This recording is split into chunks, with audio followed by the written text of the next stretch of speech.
Hi, I'm Ruth and I'm part of the pastoral team here at King's Church, High Wycombe, and I'm here to give you a quick update on how we're doing pastoral care in the church right now.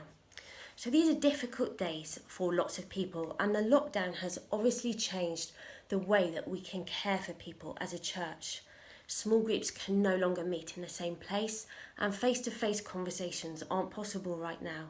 And this has meant that we've had to start caring for people in slightly different ways, because we really don't want anyone to feel like they're standing alone right now. As always, small groups are our front line of pastoral care, which is why we want everyone to be part of a small group. These are places where people can be cared for really well by people who know them really well. All of our small groups have gone virtual this term, so they're meeting via things like Zoom and WhatsApp, or even just by phone calls.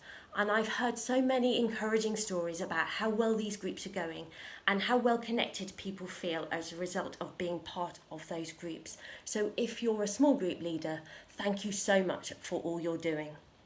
Of course, some pastoral situations can't be handled within a small group setting, and the staff pastoral team is still there to walk alongside people when they're going through those kind of situations.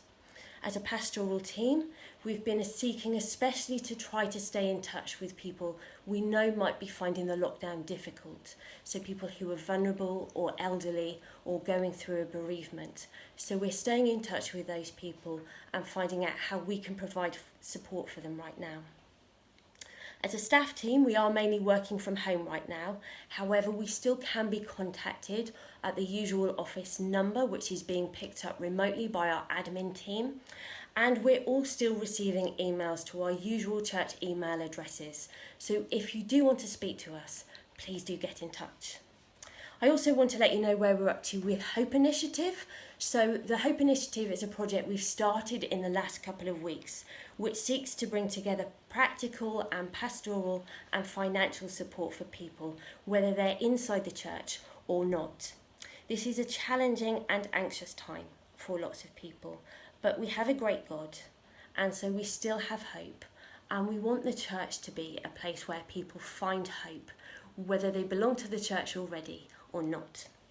So we've been working hard recently on creating guidelines and processes so that we can run this project safely and wisely, thinking through issues around safeguarding and confidentiality and handling finances.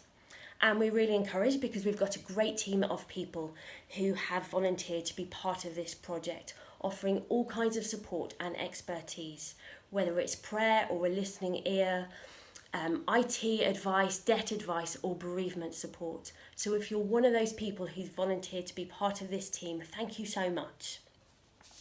The Hope Initiative isn't a project that we're just planning to run during these lockdown days.